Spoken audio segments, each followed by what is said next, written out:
Thank you for your patience. The 63rd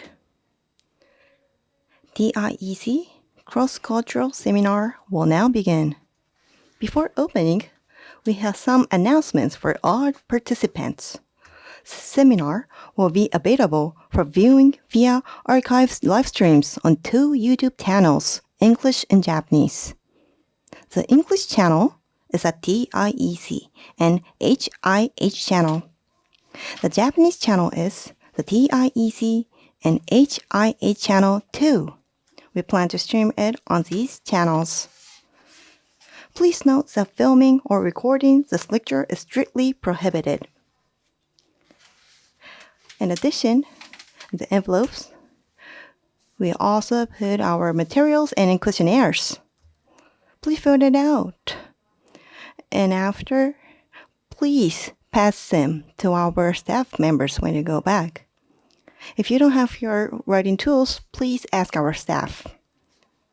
For attendees, workshop is scheduled to begin at 2:40 p.m. Following this event, we kindly ask you for continued participation until the end.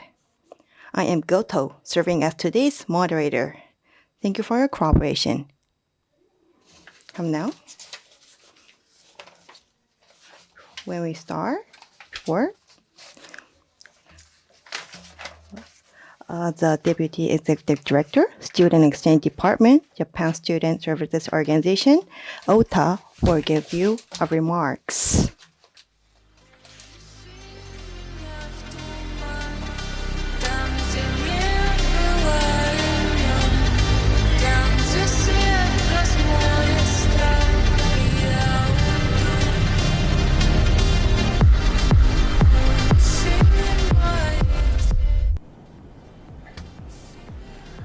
Hello everyone. 日本学生支援機構留学生事業部次長の太田です。 Ota, the Deputy Executive Director, Student Exchange Department, Japan Student Services Organization. Thank you very much for joining the 63rd TIEC Cross-Cultural Seminar today. The seminar invites leading experts from various fields in Japan as lecturers. 参加者の皆様に日本や日本文化に対する多角的な理解を深めていただく機会を提供することを目的に開催しています。今回の国際塾は初めてのZen for Beginners というタイトルでお送りします。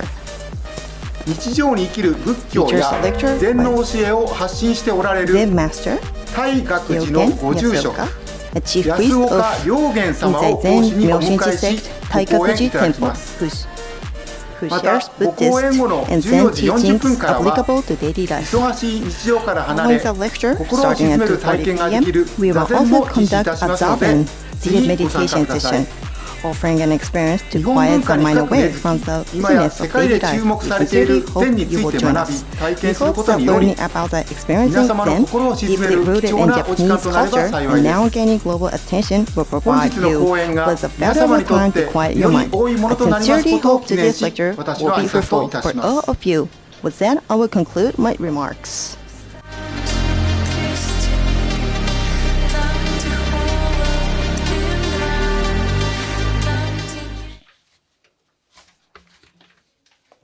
Deputy Executive Director, Student Exchange Department, Japan Student Services Organization, Takafumi Ota, delivered the opening remarks.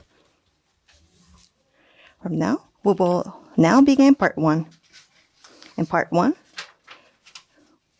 we will hear a lecture on the theme of Zen by our speaker, Zen Master Ryogen YASUOKA. After graduating from Keio University's Faculty of Science and Technology, Department of Information Engineering, and Hanazono University's Faculty of Letters, Department of International Zen Studies, he underwent Zen training and became the chief priest of Taigaguji Temple of the Rinzai Zen Myoshinji Sect. As a monk, the master constantly contemplates what he can contribute to society. Through lectures, workshops, and his blog, he shares Buddhist and Zen teachings that can be applied to daily life. At his temple, he also hosts Zazen meditation workshops and Shakyo sutra copying workshops open to the general public. In today's lecture, Chief Priest YASUOKA will share insights based on his knowledge and experience. Let us welcome him with applause. Chief Priest YASUOKA, we look forward to your lecture.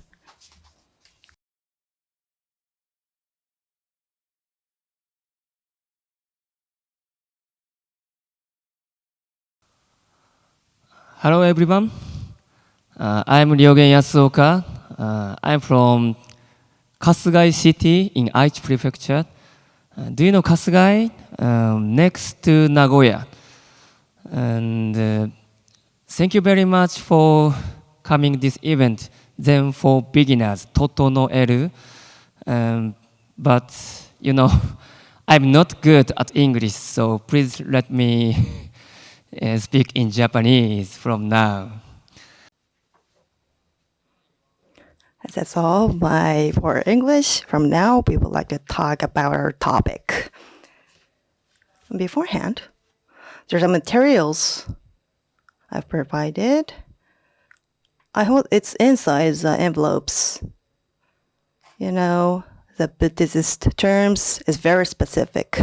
So there are a lot of difficult words. So we'll also make a reference of that materials. And also, please watch my PowerPoint materials together.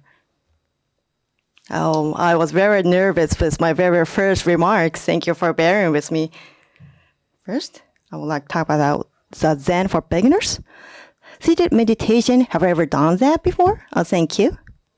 After this, we're going to do a workshop for Zazen seated meditation. So after listening to this lecture, please experience the Zazen. And also, I would like to feel what it is. Our profile. This is the briefing of my profile. I will just watch this briefly. I'm in the Rinzai Myoshinji Sect, Taigaguji Temple. I'm a chief priest, Ryogen YASUOKA. Rinzai Myoshinji. I'm also telling to the people to disseminate what about my schools. And also, I'm also writing a book, so also it would be appreciated if you could reference it later. First, talk about the Buddhism. What kind of the image do you have about the Buddhism? First, recently, when you say, let's say, like funerals and graves, visiting graves, like after you died, and then you are related to those Buddhism. And also the temples, monks, you don't have a relationship and talk with the monks. But actually, what the Buddhism say is a way of living. It doesn't say anything about how to pass away. When you say gokuraku, after you pass this common era world, and what you say is that a very typical idea.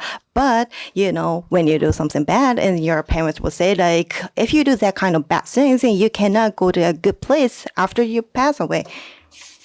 But ultimately, what we can do and what we should do, the way of living is what the Buddhism teach to you. And also the wisdom for living with a peaceful mind. That is the Buddhism in my understanding. Even though you master the Buddhism, you cannot see through the people's mind or become a high concentrated person. If somebody is saying that, you have to be doubtful about it. It's suspicious. Traditional religion, it's not immediately make any changes, and it's not make you super powerful. But understanding the Buddhism, I'm sure that you can live peaceful. What do you think about the Buddhism faith? It's very peace, you can say. And Buddhist and Buddha, we can also be like that. That is the most important thing, I think. And Buddha, also originally, 2,500 years ago, is just as same as us. So the human beings, one mere human being started this Buddhism. And then maybe you can understand more. So within that, I am teaching Zen and I am the master of Zen. And when talking about Zen, people would say many things, but what is it ultimately? It is to actually learn about deep self-inquiry. So in other words, you look into yourself. So our eyes are facing outwards. So really, usually we don't see ourselves. Even now, it's true, isn't it? You don't see the other people. You are seeing me. So usually we don't really see ourselves. So that is why by having your vector facing outside, turn it inward so that you would see yourself. That is Zen. And by seeing yourself, you have a heart. We have a heart inside our body. So by looking into our heart and putting that into practice is a Zen. So by learning these teachings, it's important, but also that is only halfway through.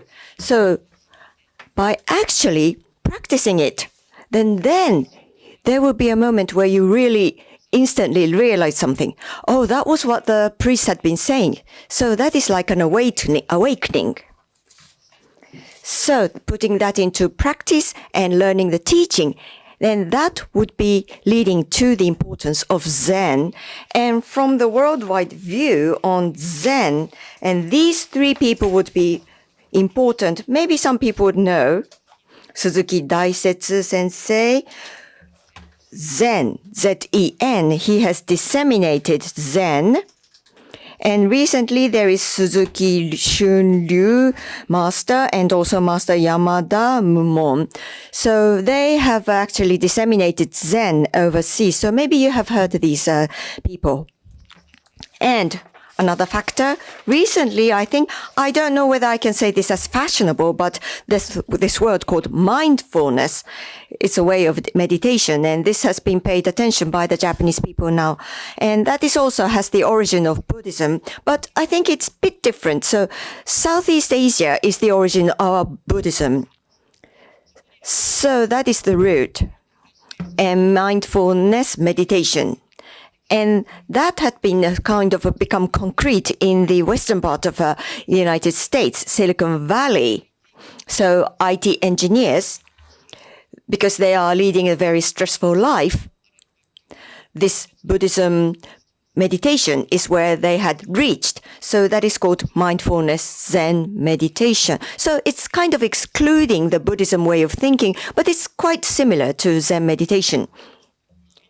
And then in the United States, that has become concrete and that has been kind of imported to Japan. And as you know, many people love all these Western languages like Christmas, Halloween, or Valentine's Day. So April 8th is Gautama's birthday. But many people would celebrate Christmas rather. So this word mindfulness, the Western language, had gained a lot of attention by the Japanese people. So that is why this kind of sitting meditation, it's kind of nearly equal of this Zazen. But there is a bit of a difference here. But in Japan, we are seeing a lot of dissemination of mindfulness. So here is appreciate the present moment. So concentrate on what is now and what are you doing now at this present moment. You are sitting down, you are listening to a priest, you are breathing, what kind of pace. So you, and concentrating on yourself, you would have this kind of a gratefulness and so on. So treasure those is a kind of mindfulness meditation. And the person who had disseminated this is the founder of Apple, Steve Jobs. So all these IT engineers had paid attention to this idea. So that is why that has become kind of a widespread idea. So looking to the Japanese Buddhism, we have this temple in Japan and we have the shrine in Japan. So what is the difference? Do you know? Do you know the difference of temple and shrine? Many people ask me, but as for temple, it's Buddhism. You have this Buddha and shrine has God. Shrine is God. So Buddha or God. That is the difference. So Buddha's teaching and God's or Shinto's teaching. So these are the difference. And people who protect temple is priests and monks. And those people protecting shrine is shrine priests or kannushi in Japanese. And in temples, we have funerals or there are graves. But on the other hand, in the shrines, they don't like death, so it's like a purification rituals or shichigo-san ceremonies and so on. Those are the main activities of the Shinto shrine.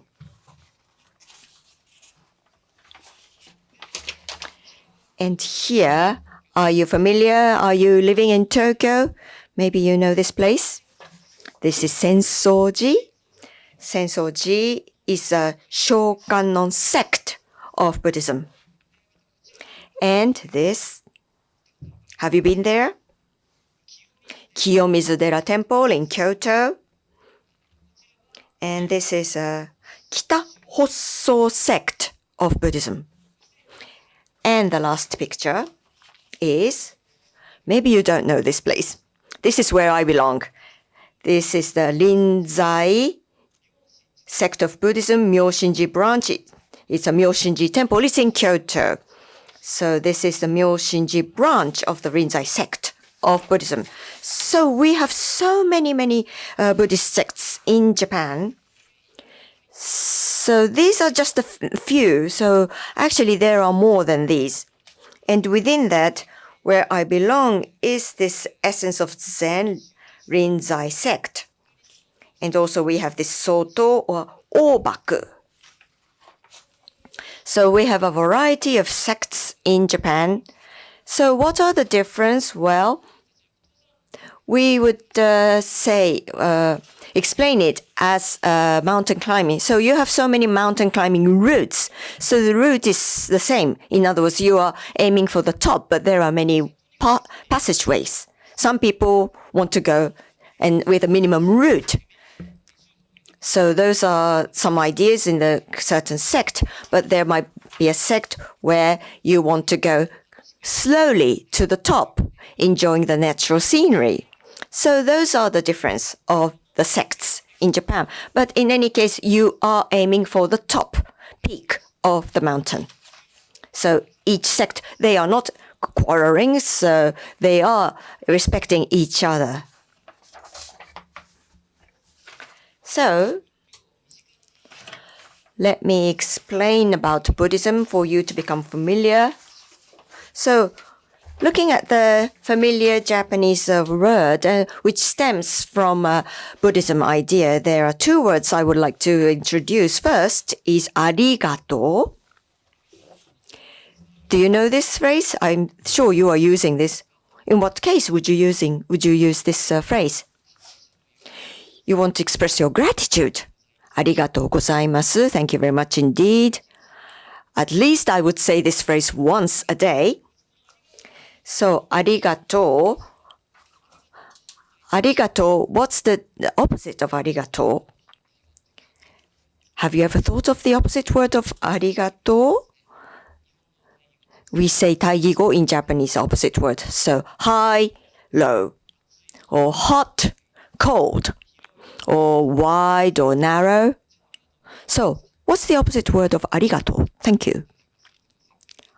I won't actually say to you, but in another way. Anyway, if you put this into a kanji, it's from this arigatashi idea, something which is rare and precious. That is the roots. So that is from the Buddhism. So why would that lead to the sense of gratitude?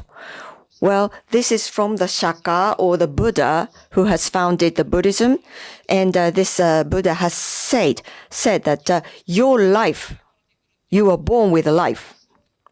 And that is rare and precious. That is so difficult. So our life is really, really rare. So that is why you want to say gratitude to you. So that is the root of arigato. It's very interesting when we think about the opposite word, because it is atarimae. It means obvious. Atarimae. Opposite of thank you is obvious. I was also taught by one of the anchor. It was very surprising, But yeah, it's right. Because it means it's rare and precious. That's the origin of the arigato, kanji. But actually, it's different, opposite standing. But also the interesting thing is, hey, wait. There's also the moment that it could be equal together. So there's a moment that we always remind that saying thank you is also the obvious, taken into granted when we say arigato, thank you. So that is a Buddhist way of thinking. Because of the prevention of COVID-19, everything changed.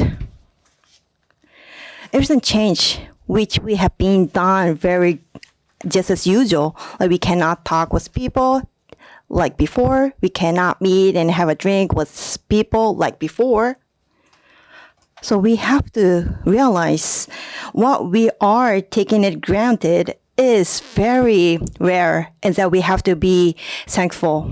What we are doing just as usual is not obvious and not just as usual. It's rare. That is all called, we say, the Buddha's heart, Bushin in Japanese. So this Bushin, we all of us have. That is a very important and fundamental of Buddhism. Everybody, Buddhists, have this way of thinking. Even though you did a good things or you have done a very bad things, everybody have in their fundamental. But we easily to forget about the Buddha's words. We just take it granted and try to seek more and more. That beautiful house, if I live in that house, maybe I can be more happy.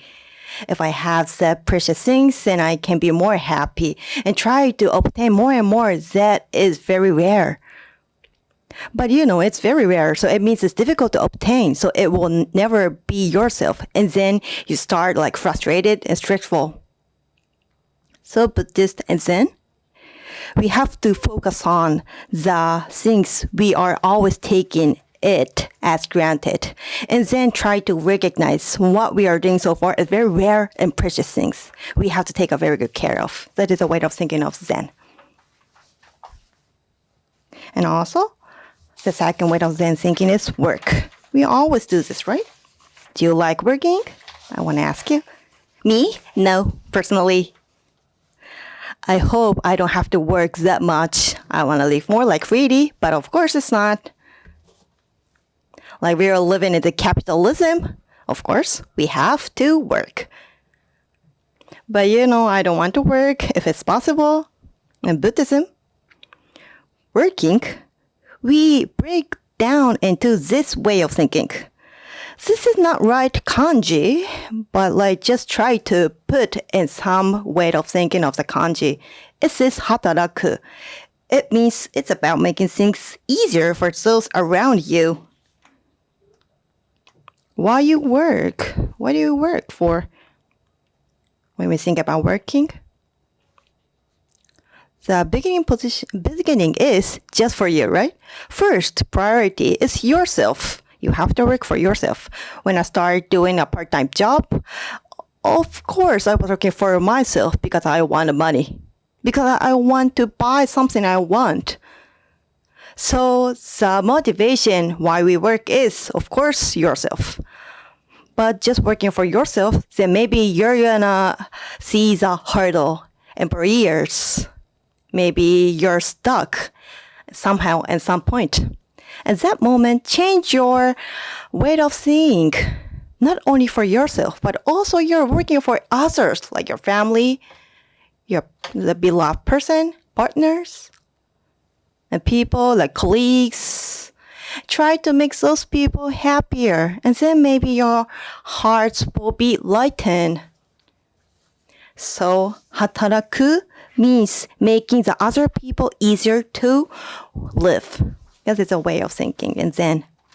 And also, in Japanese, also same way of thinking is kindness always comes back around. Nasake wa hito no tame narazu. A lot of Japanese took wrong. Actually, I was taking wrong. Let's say, example, my colleague at a temple, my colleague was helping other colleagues. So I said, 情けは人のためならず.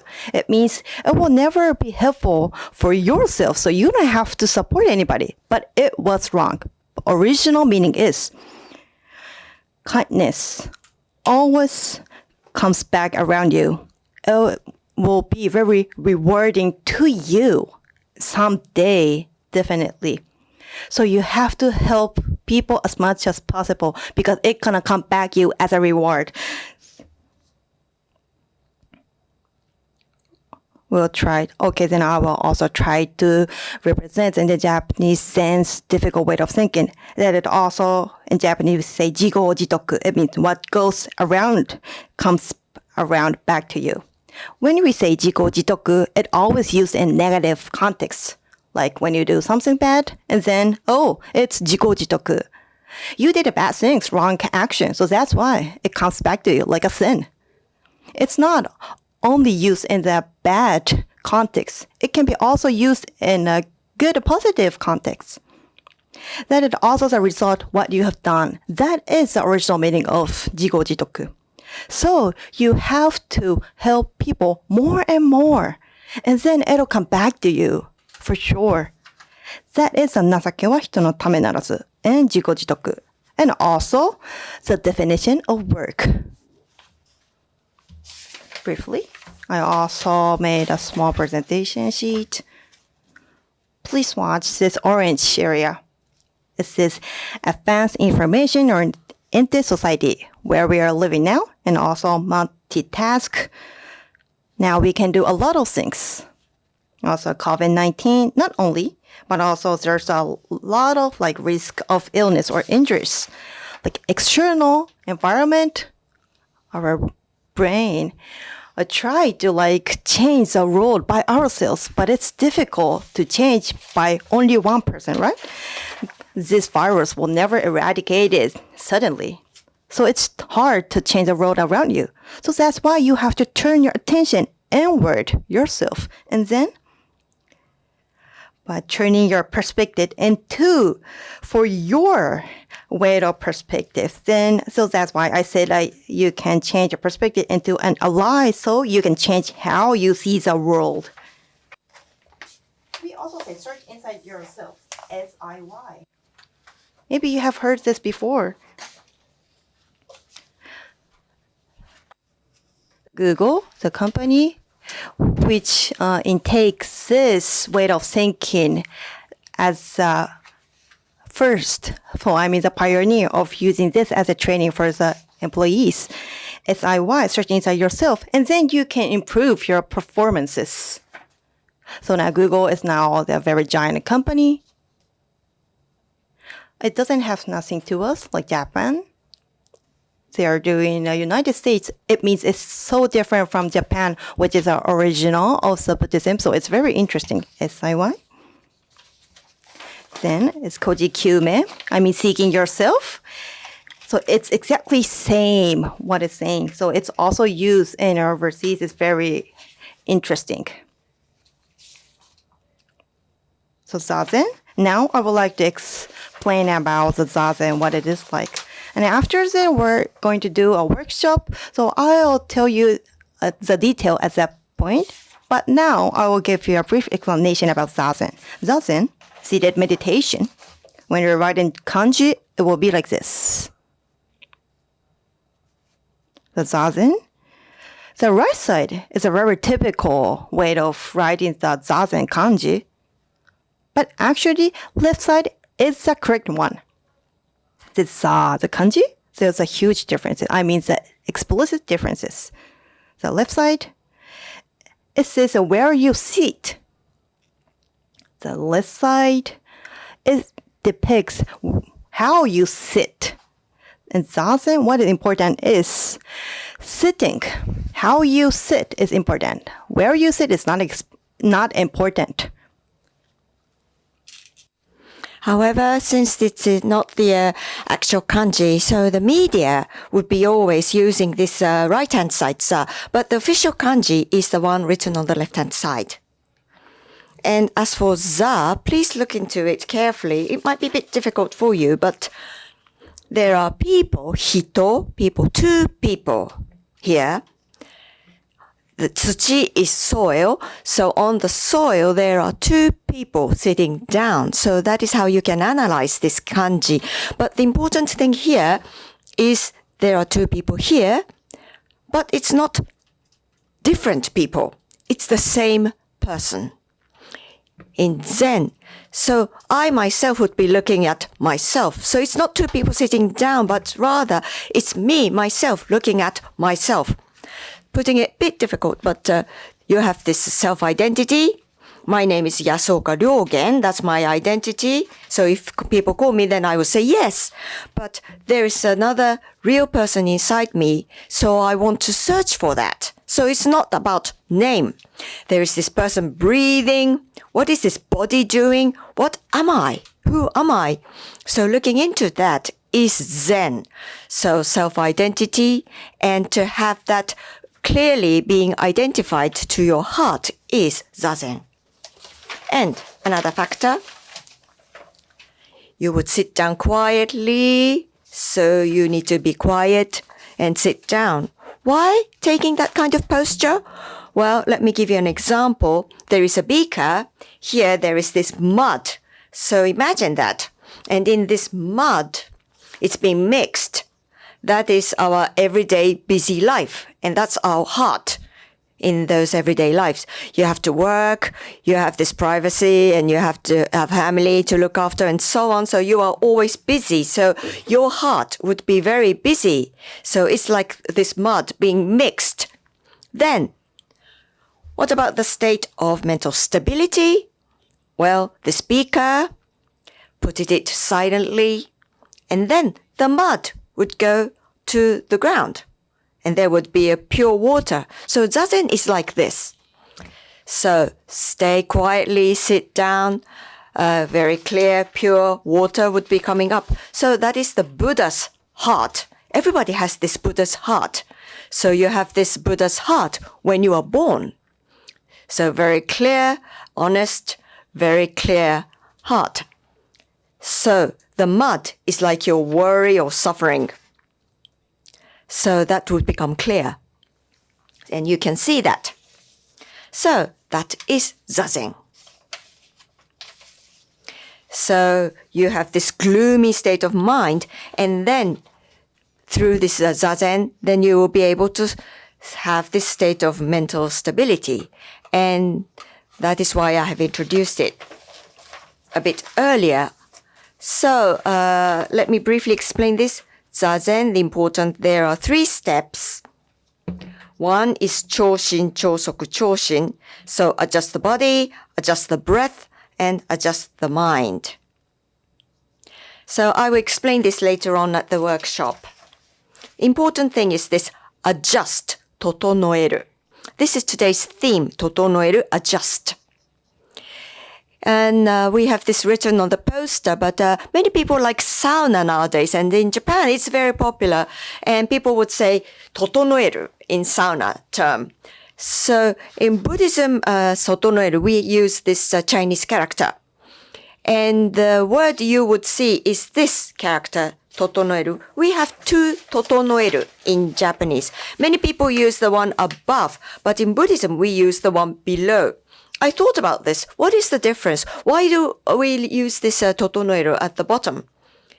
The one at the top is like a tidiness, cleaning up. In other words, there is the answer, correct answer. You have this correct answer always. So tidying up is always so. So you have to clear away to a certain shelf or so. So Totonoeru has this tadashi, correct, being involved in this Chinese character. So it's objective. But the Totonoeru on the bottom is like seasoning, 調味料, 調律, tuning. And that is really depends on the person. So everybody has their different taste. Some people would like this very light taste. Some people would like very hot taste or sweet taste. So seasoning has no correct answer. And you have to taste it in reality. Seasoning is the same. By eating, you would feel, oh, this is delicious or not. And tuning is the same. Like if you're playing a guitar, then you would reach to the correct tune. So in Zazen Totonoeru is this word. So you have to practice it yourself. Later on, I would explain about the way of sitting. So it is just one example given from myself. But then you can learn and adjust the posture or breath and so on. And that is the important factor in Zazen. And Totonoeru is what I have explained just now. Next, another Zen phrase. Zazen is of course it's important, but in another teaching, we have this Zen phrase. We have so many Zen phrases. So, for example, in the Japanese tatami room, you would see a scroll, and there is this kanji character being written. And these often represent Zen phrases. There are so many phrases. For example, famous one would be Ichigo Ichie is like a once-in-a-lifetime encounter. So treasure your encounter. Or Nichi Nichi Kore Kojitsu is to treasure and make each and every day a good one. And this phrase I would like to introduce now is Hoho Kore Dojo. So each and every step is your training. It's a very simple meaning. So our every step, every action, and every word is part of our training, and we are right in the middle of truth. So today, right now, here, this is where I give my all. Hoho Kore Dojo. Dojo sounds like a training ground. Maybe people would imagine some kind of a special training area. So for in Buddhism, training ground, or for those who work person, it could be a kind of a craft area. So when people would hear the word dojo, they would imagine something special, but it's not necessarily so. Our everyday life, our everyday place is where you can do your training. So your every step, every action would heighten our characters. So very easy to understand, but again, it's kind of a strict saying as well. Hoho kore dojo. In Zen, we treasure this phrase as well. And the person who had practiced this phrase is Master Suzuki Daisetsu. And he was a scholar. And he's not a priest, but rather he's a scholar, and he has disseminated Zen throughout the world. And then in the later part of his life, he had lived for some time, and there a caretaker called, this caretaker was called Okamura Mihoko-san, and she took care of Suzuki Sensei, and there's this written episode introduced by Ms. Okamura, and in this magazine, Chichi, there is this article. So let me explain. Sensei is Suzuki, Master Suzuki. And to reach the Matsugaoka Library in Kamakura, where Suzuki Sensei lived until his passing, one must climb a steep stone staircase of 130 steps. Even after turning 90, whenever newspaper reporters saw him, they would express concern. It must be quite a struggle. But Suzuki Sensei would reply, no, it's nothing if you take it step by step. If you make an effort one step at a time, before you know it, you will find yourself up high. It's so difficult, isn't it? I think he was in his 90s. 130 stairs, always climbing up and down to commute. It's so difficult, isn't it? At that time, in the reporter asked, it's nothing.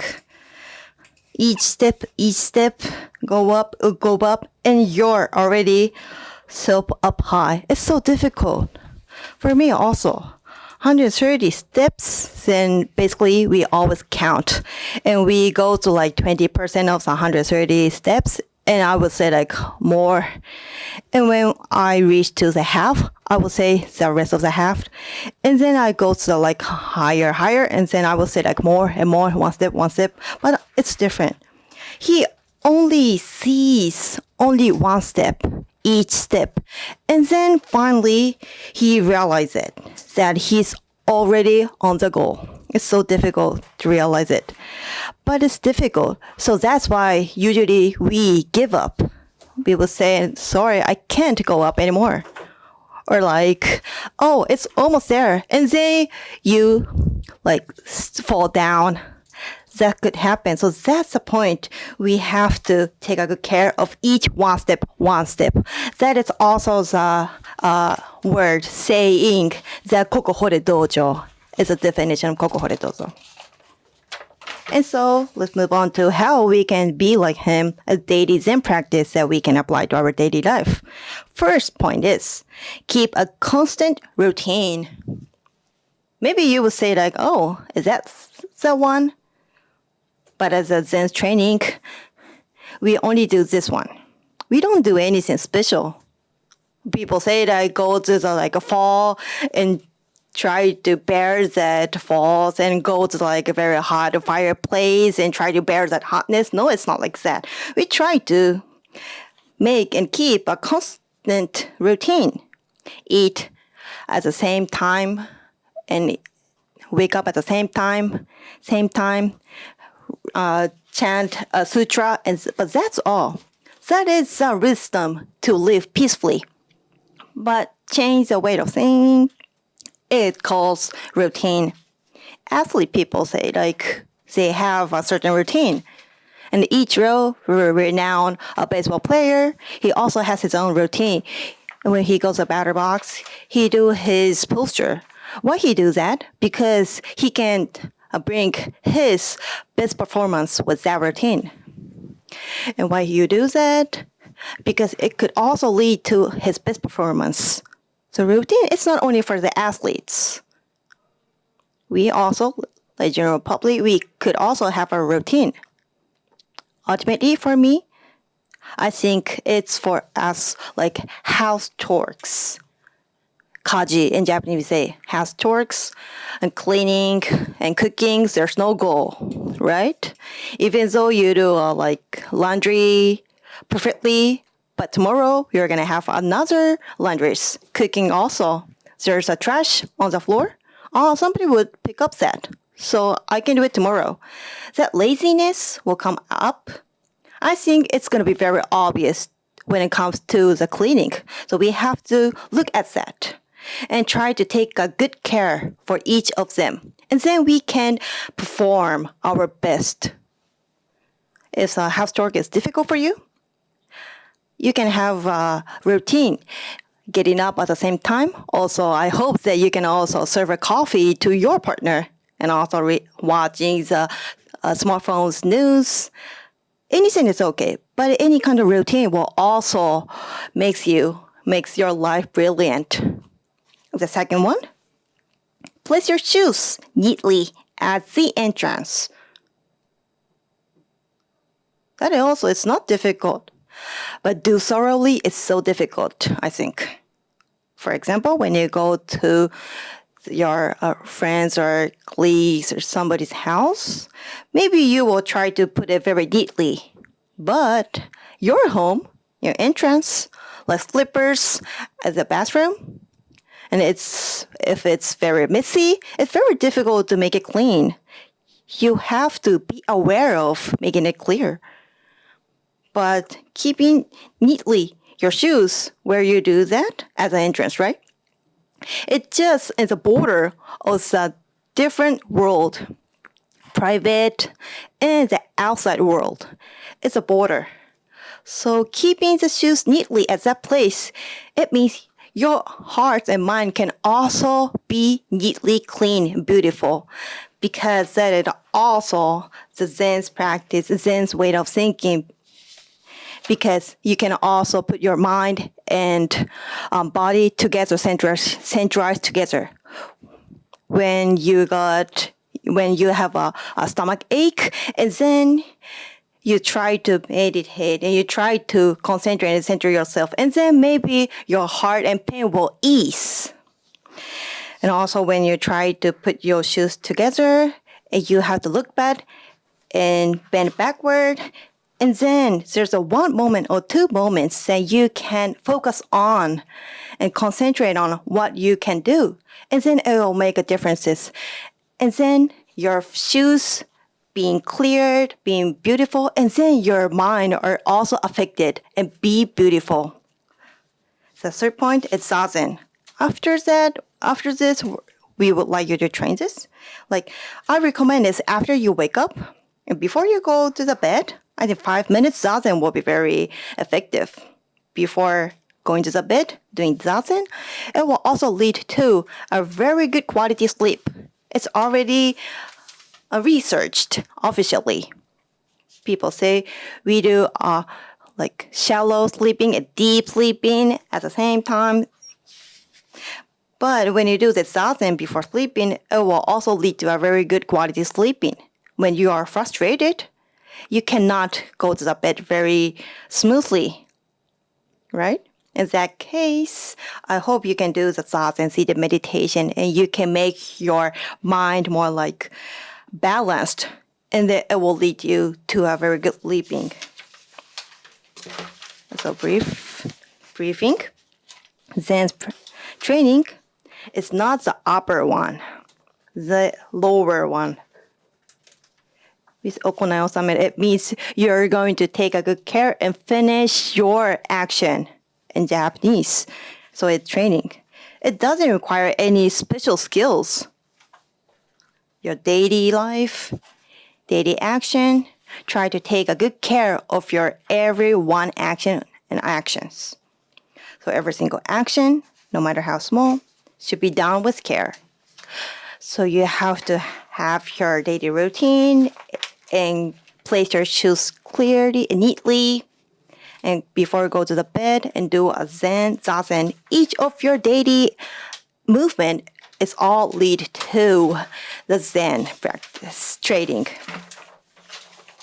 And summarize, this is Jiko Mitsumeru self-reflection. Turns the world's perspective into for your own perspective. Then it will be helpful for you to understand the world. And next is Zazen, live mindfully in the present. Next, Koko, Hoho Kore Dojo. Every step is trading, so live here and now with all your mind. Next is mindful living. This is Zen living. Handle each action carefully and with respect. So it means I hope you could cherish your heart and value your inner self. Thank you for listening. I would like to conclude my lecture. After this, we would like to move on to the workshop. As I told you earlier, learning is important, but actually doing it, practice is very important for Zen and Zazen. And let's do Zazen together. Let's feel it together. First, thank you very much for listening my lecture. Thank you very much indeed, YASUOKA sensei. Everyone, please give him another round of applause.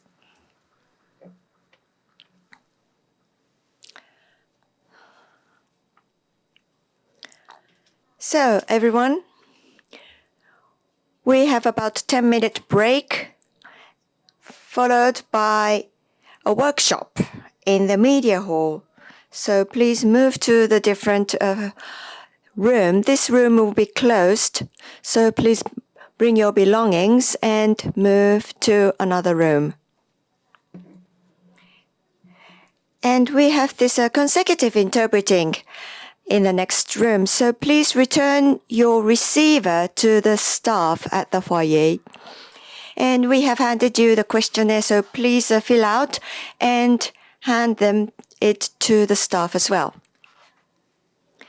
And for those watching on YouTube, this concludes today's seminar. Thank you very much indeed for watching today.